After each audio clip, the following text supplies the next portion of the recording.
I am Jon Sicotte, executive editor of the Brewer Magazine. Welcome to another edition of the Brewer Magazine podcast. Make sure that you're liking and subscribing to both our YouTube and our Spotify channel to keep up with the content here. And of course, 24 hours a day, we're available at brewermag.com.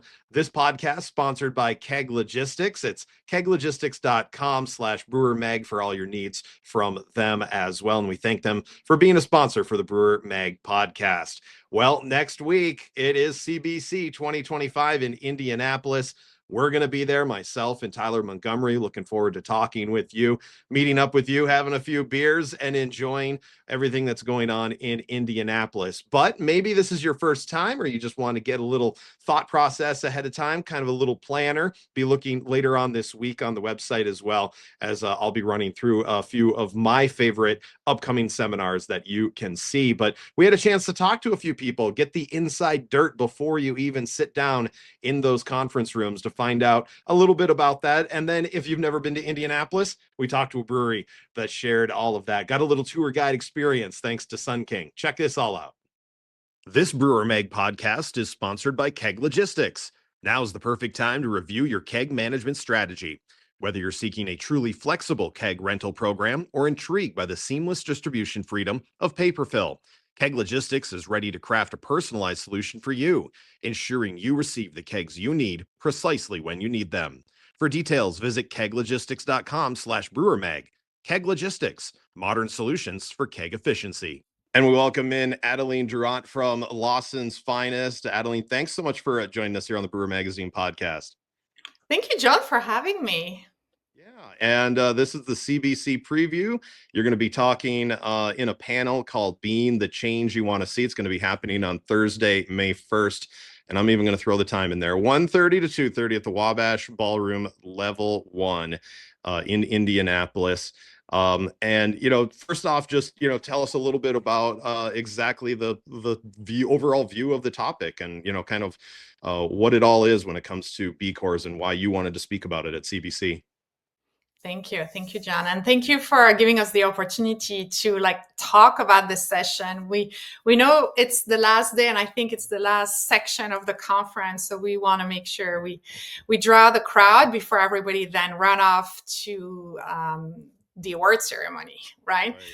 And so the intent for this session is to talk about the purpose that is behind some of those iconic companies, such as Allagash, Vivant, and Lawson's Finest Liquid. We're known for making amazing beer, and we're also B Corp certified.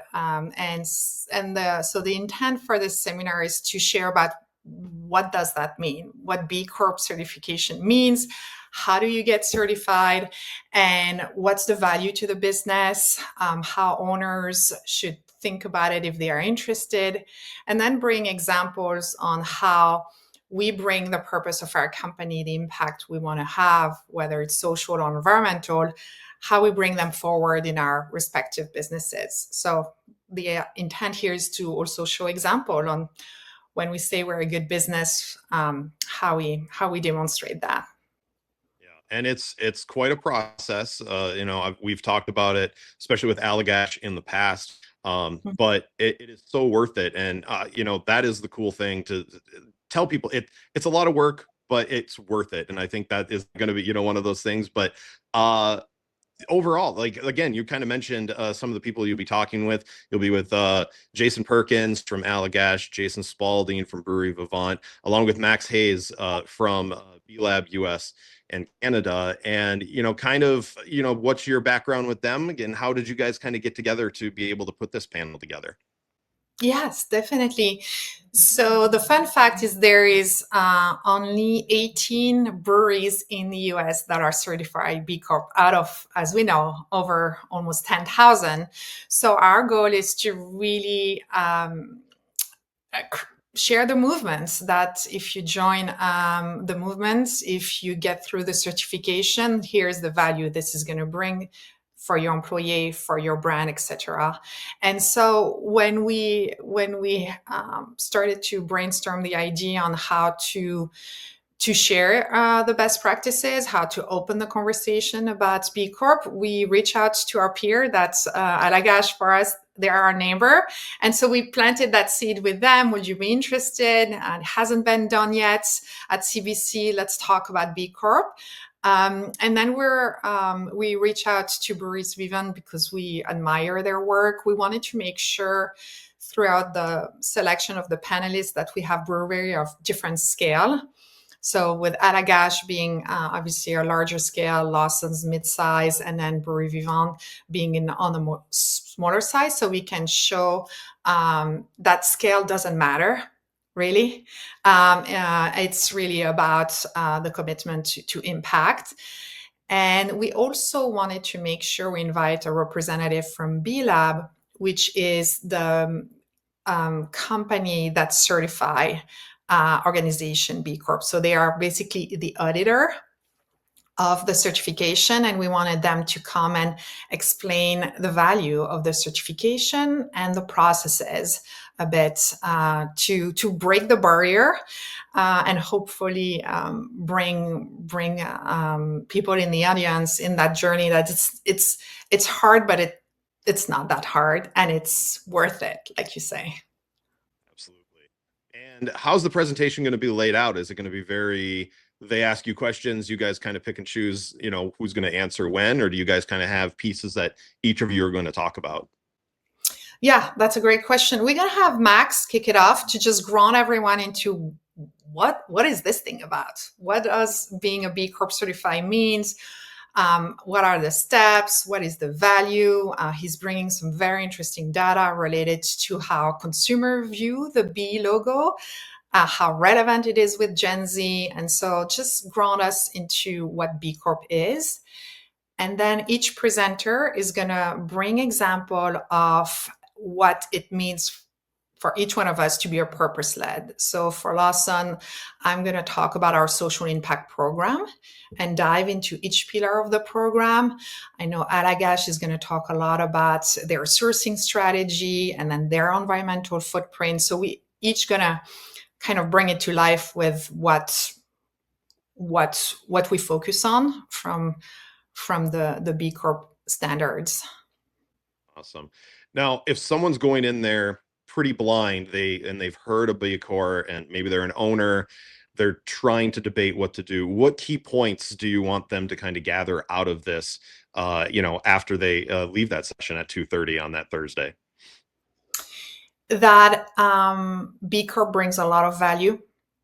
Like to be known, you're known to be an amazing craft brewer, but I'm sure a lot of our members at CBC that are attending are also doing a lot of good in their community. And BLARB kind of validates that, and then also put that certificate in front of consumer who recognize B Corp certified company, who recognize Patagonia as a B Corp and other really iconic brands. So one is there's a lot of value, and probably you're already doing the work, a lot of that work. If you are invested in, community building and are donating to nonprofits, you're doing it already. And then two is there is a quick way to get introduced to the assessment. There is a quick pre-assessment tool on B Lab website that you could just go and play. Take the assessment, see how far you are. And my sense is you're going to be closer to reaching the minimum threshold point than you think you are. Awesome. Well, we're looking forward to it again. It's the session is called Being the Change You Want to See. It's going to be happening from 1:30 to 2:30 on Thursday, May 1st during CBC. It's at the Level 1 Wabash Ballroom 2, and you'll get to see Adeline talk about this and share with that. What else is going on with Lawson's, though, before I let you go? Oh my God, thank you. We have a big anniversary this year. It's the 10-year anniversary of Sip of Sunshine. The yellow can, the iconic double IPA that's really put us on the map. And so lots of activation, lots of celebration around our flagship brand. And the celebration is really towards thanking the fans that really, made us who we are today with supporting Sip of Sunshine. Also, we are continuing with to further invest in our state expansion. We launched Virginia and North Carolina, so spending more time in there. And then it's also focusing on home base with our tap room in Vermont, and then really developing our hospitality business further. So Awesome. good stuff. Well, I'm looking forward to having some beers with you and enjoying Indianapolis here in just a few days now. By the time this podcast runs, we'll be getting together. So thanks so much for joining us. Thank you, Jon, and looking forward to see you and everyone at the conference. This Brewer Mag podcast is sponsored by Keg Logistics. Now's the perfect time to review your keg management strategy. Whether you're seeking a truly flexible keg rental program or intrigued by the seamless distribution freedom of paper fill, Keg Logistics is ready to craft a personalized solution for you, ensuring you receive the kegs you need precisely when you need them. For details, visit keglogistics.com/brewermag. Keg Logistics, modern solutions for keg efficiency. And we're joined here on the Brewer Magazine podcast with Wesley Keegan from Tailgate Brewery in Nashville. Wes, how's it going, man? Man, great. Thank you. Excited to be here, and thanks for including us. Absolutely. CBC is coming up next week. It's going to be a seminar kicking off Tuesday afternoon, 1:15 to 2:15. It's called Opening New Locations Successfully. Yep. Wes, you have a little bit of experience with this recently, so I could see why you want to talk about this, but why did you want to speak about it, especially at CBC? Having gone to CBC for as long as I have, I've been going since, I want to say 2007 was my first CBC, long time ago. I've always found the seminars, the speaks, the topics, all of those things probably the most beneficial for me as I've grown. And in recent years, as I've gone to these seminars, I've listened and I've thought, man, I've got a lot to give now. And I can talk about our experience, because if somebody's up talking about how to open a tap room and they're opening their second one, no hard feelings, nothing wrong with that. But, we've opened 8 in 10 years. So I think we've got some experience, we've got some proof positive, and just kind of want to share our perspective because it does work. But you got to do things the right way. Absolutely. And I think it's 6 in the last 2 years. I mean, you guys have been pretty busy. And I guess, taking a break from this, but like, maybe you'll talk about this, but like, why now? Why is it so important for you to have that taproom aspect all through the state of Tennessee? Yeah, I mean, I think it's a couple of different things, and most things are pretty nuanced, right? And you can get really in the weeds. But the short answer is, we had a pretty good cadence of we wanted to open a tap room every 2 years. I'm the only owner of this company. We have no investors, and so we wanted to have a very comfortable for our operations opportunity to open a tap room, make sure it's operating correctly, make sure the team's in a good place, make sure the funding's in a good place, go open another. COVID obviously kind of affected that timeline for us, and that kind of created this bottleneck that sort of just uncorked. And so, yeah, the last couple of weeks were just kind of like we had this tube of toothpaste and then stomped on it and kind of did, the previous 5 years all in the span of 2. But we also chased a couple of different opportunities that came available as well, where it's like it's hard to say no to those things, because having a tap room is a critical component to running a brewery. And if you don't have a tap room, you are not going to succeed as a brewery. Full stop. Yeah. Well, how's the presentation laid out? Like, have you done presentations before? Had Yeah. Copy, paste, and talk, but be able to add some nuances as you've grown, or how do you approach presenting? So I've done all kinds of talking. I've done things as simple as, like, early on, I used to volunteer and go speak at the Vanderbilt Business College, in the entrepreneur program and stuff like that. And so, like, public speaking has always been something that I've been very comfortable with. And even with our team, we do a twice a year all team meeting where we sit down, we pull a PowerPoint, and for 1 hour, I just give them the download of who we are, what we've been doing the previous 6 months, what we're doing today, what we're going to be doing. And so we kind of have this pretty good cadence, and I get invited to speak at local organizations and groups, and I'm doing one in May that's a business organization that helps uh, underrepresented groups learn how to step into the professional world. And so, I get these opportunities every so often. So something like this is going to be pretty comfortable for me, I think. I always caveat every conversation with, "Hey, I'm going to talk like an adult, so expect bad words." And that's kind of my one cushion, because if I'm not allowed to use a bad word, I'm going to stutter, and I just need a little bit of grace on that. We're adults. We're going to talk about adult stuff, but the template is not exactly a template. It's more that I know how many slides I can fit in the X amount of time. And I generally try to set the table, give some details, and then give some candor. You know, the number one feedback anybody's given at any conversation I've ever had is like, "Hey, this all sounds really good, but I don't understand it. I really want to see, behind the curtain." So we do. We got to show some things that work. We're going to talk specifically about some things that do work for us, but it's only 1 hour, and this is 10 years of experience, so I'm not gonna be able to cover all of it. Yeah, absolutely. So if someone's sitting there, they're showing up and what do you want them to get out of it? And what do you think they'll get out of it? That sometimes can be two different things. Totally. So I think that the people that should come and the people that should attend are people that are looking to anywhere, like all across the spectrum. You've got a production brewery and you're looking to open a tap room, or you have a tap room that's open a couple hours a week. What do you do next? You're thinking that you've got a successful tap room, you want to open another one, or you have two, and now you think you want to do three and four.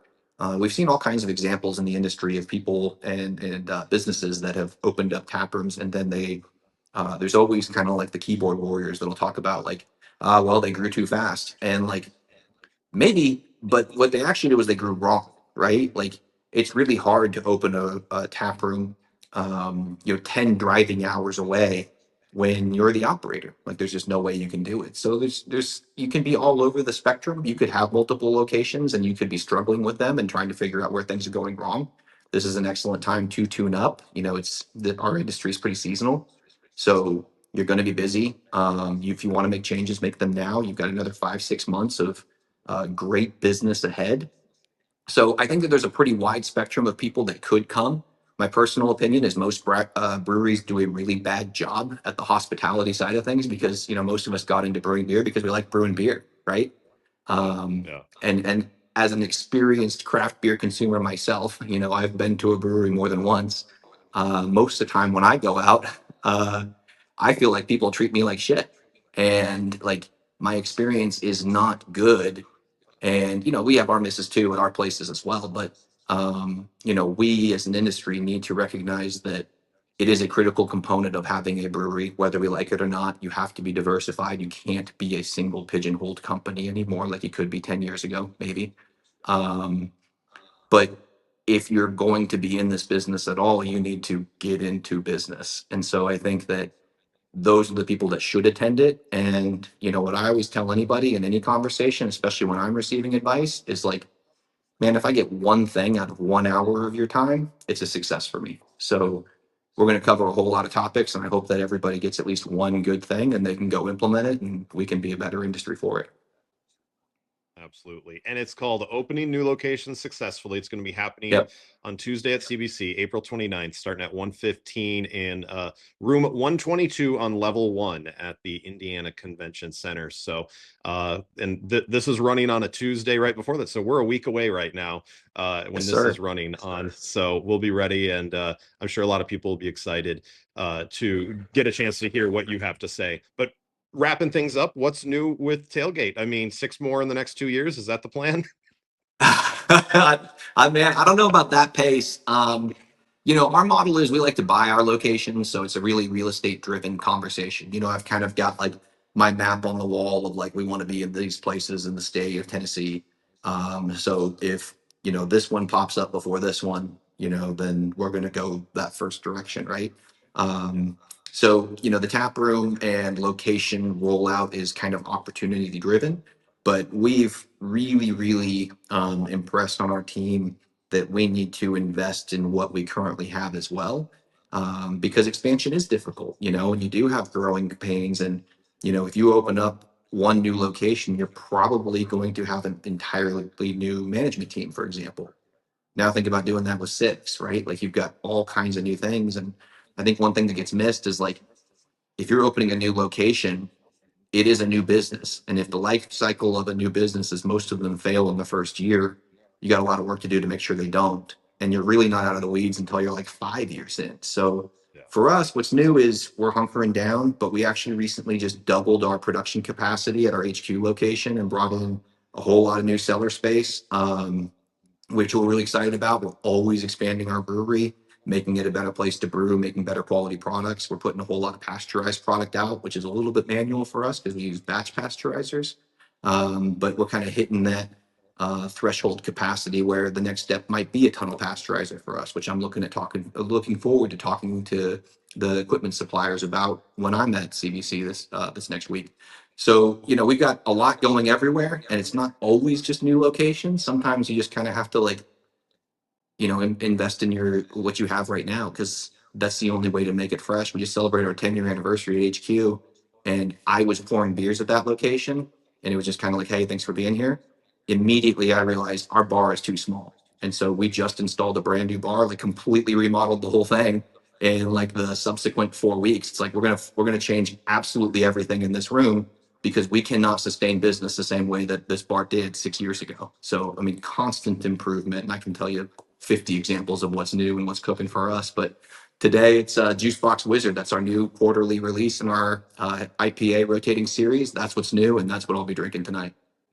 Awesome. Well, I look forward to seeing you in Nashville Indianapolis. You're in Nashville Yeah, already, but I'm in we'll Nashville. have fun Come at see me CBC. anytime. Yeah, Yeah, but yeah, absolutely. we'll be in Indy. Thanks so much. Yes, sir. Thank you. This Brewer Mag podcast is sponsored by Keg Logistics. Now's the perfect time to review your keg management strategy. Whether you're seeking a truly flexible keg rental program or intrigued by the seamless distribution freedom of paper fill, Keg Logistics is ready to craft a personalized solution for you, ensuring you receive the kegs you need precisely when you need them.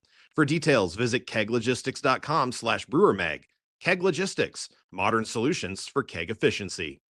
And we welcome in Clay Robinson, the co-founder of Sun King Brewery in Indianapolis. Clay, thanks for joining us. Hey, John, thanks for having me. Yeah, it's been a few years since I saw you. I think the last time I saw you was, I had to look back. It's been like 7.5 years since we did the cover story with you and Dave. It sounds really hard to say. What's new since then? Pretty much everything. Right. But you guys, like, I know Florida kind of is in play now. You guys have done stuff with that. I mean, kind of give us the overview of what Sun King's been up to the last few years. I mean, I think we all know the past 5 years have been kind of a dumpster fire. Right. So, so we pulled all the way back to just Indiana around COVID. So we became a one-state brewery during that period of time. Clearly pivoted to 99% cans and 1% draft. And as we were coming out of that in 2021, we started a conversation about growth and where growth was possible and achievable. And our sales manager, Joe Burns, came from Cigar City. So he lived in the Sarasota, Bradenton area and actually lived there. And we were talking about opportunities, Florida, the marketplace. We'd actually sold a fair amount of beer in Florida prior to, and everyone was always confused that Sun King wasn't a Florida brewery. Yeah. So we kind of thought, hey, what if we look for an opportunity, somebody around COVID that maybe fell on hard times and looked for an opportunity. So we found a brewery in Sarasota that had filed for bankruptcy, chased it through bankruptcy court. It wasn't working for a long time until it did. And when it did, we were like, wait, what? Okay, we own a brewery in Florida. Now what do we do? So that's been a big focus for us. They have 20 million visitors a year here in Florida. There's 80 million tourists, which is a significant number more than Indiana. 300 plus days of sunshine, a lot of disposable income, vacationers, day drinking, all of those things. So we kind of doubled down on our Florida strategy. I actually moved down to Sarasota, Florida to oversee our operations and work out in the market and work on growing the brand in the Sunshine State. Awesome. But you guys are kind of one of the veterans of the Indianapolis beer scene, and CBC is, coming to Indianapolis beginning the end of April. How long have you known, and, did you have anything have to be behind it to try to help get CBC there? It's actually one of my favorite memories, of my craft beer career. So I was going to CBC 2008, 9, 10, 11.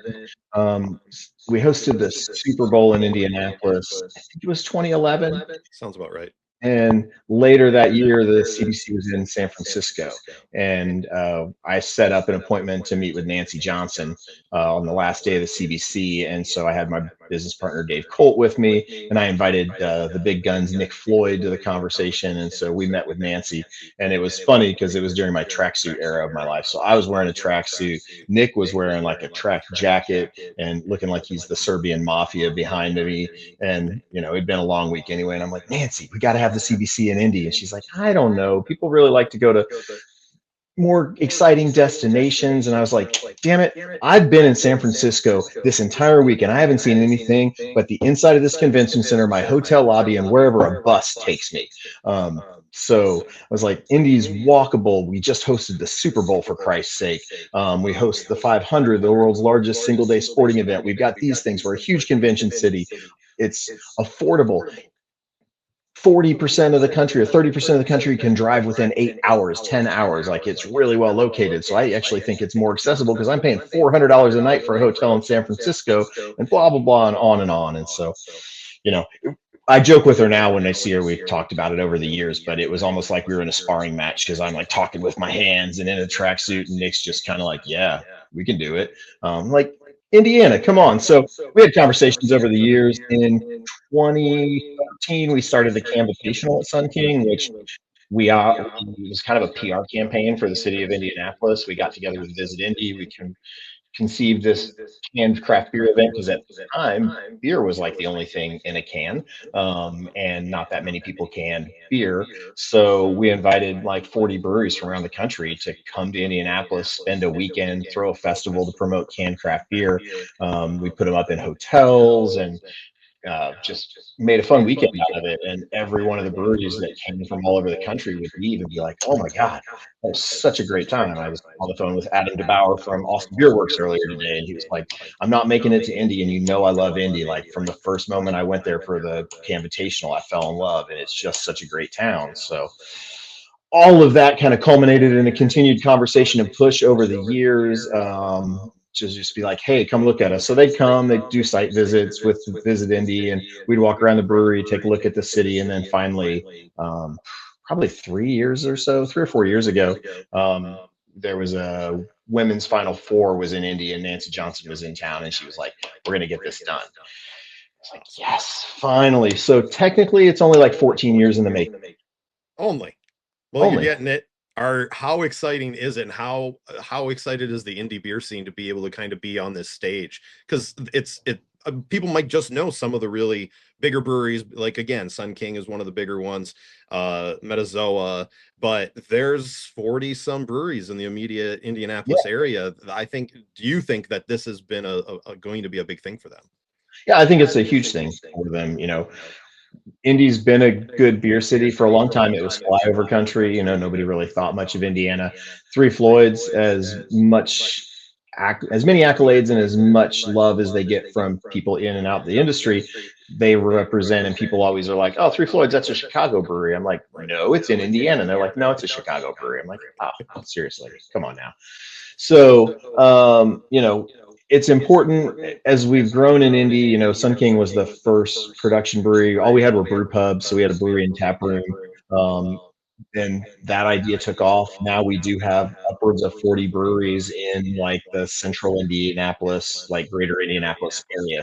So there's a lot of breweries, a lot of different models, from brew pubs to nano breweries to some really cool tap room concepts and more sprawling places. And we've got 3 locations in Indianapolis area alone. So there's a lot to do, a lot to see, a lot of great beer. And it's something that I know Indianapolis is excited. The breweries are excited.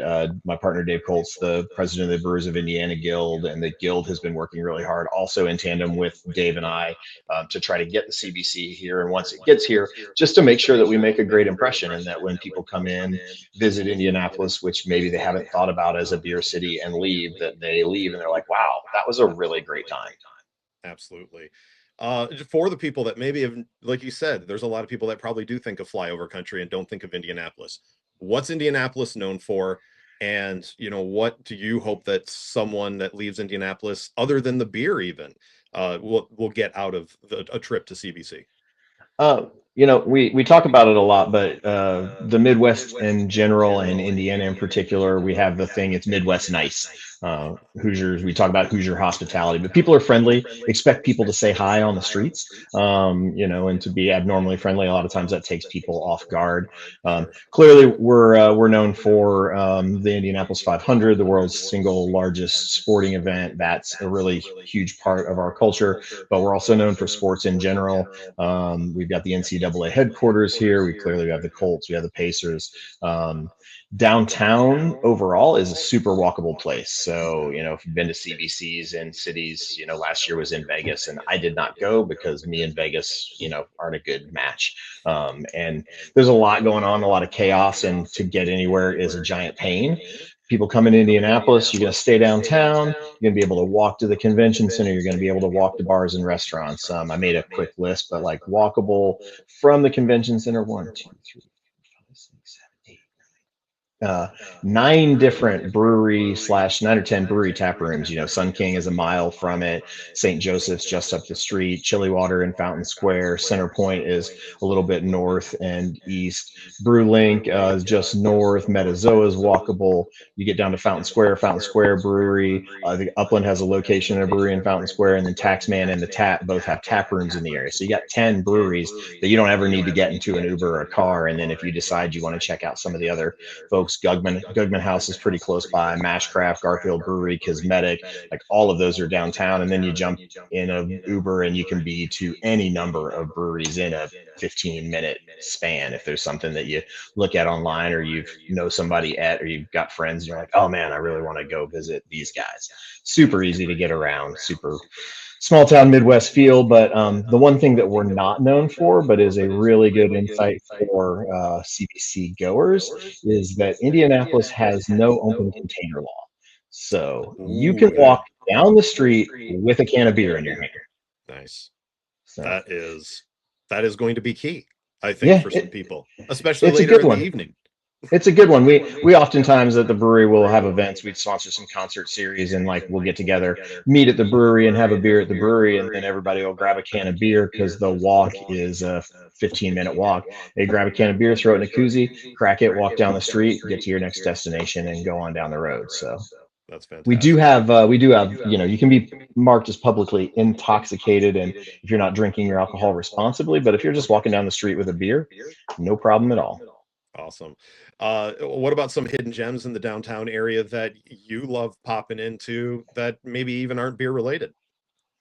I mean, just to get outside, the downtown has the Cultural Trail, which is a series of walking and bike paths that you can cruise around to different areas. It goes from over on the IUPUI campus down to Fountain Square and up to Mass Ave and around. So it's a great spot to walk on. There's also a Pacers bike share, so you can put your cart in, grab a bike, and bike around. That also makes getting around really easily. When you are downtown, so the west side of downtown is White River State Park, which is like a really big, expansive green space. There's some art and sculptures, and it's right on the White River, but it's a really pretty space. It's just a nice space to get away, take a walk, and kind of look back at the city from a different view. That's where the Indianapolis Zoo is, over in that area, and it's just a really pretty space.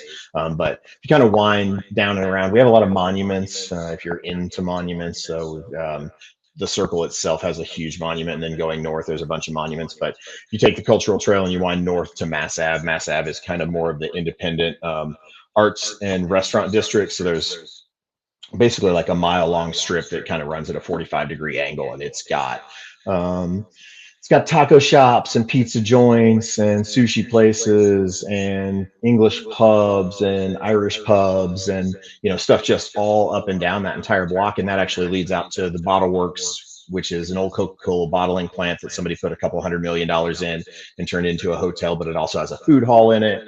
So it's a really cool spot with like 15 different food concepts and a bar, and you can grab a beer and try different foods. And again, if you grab a can of beer, you can drink it on your way there. Awesome.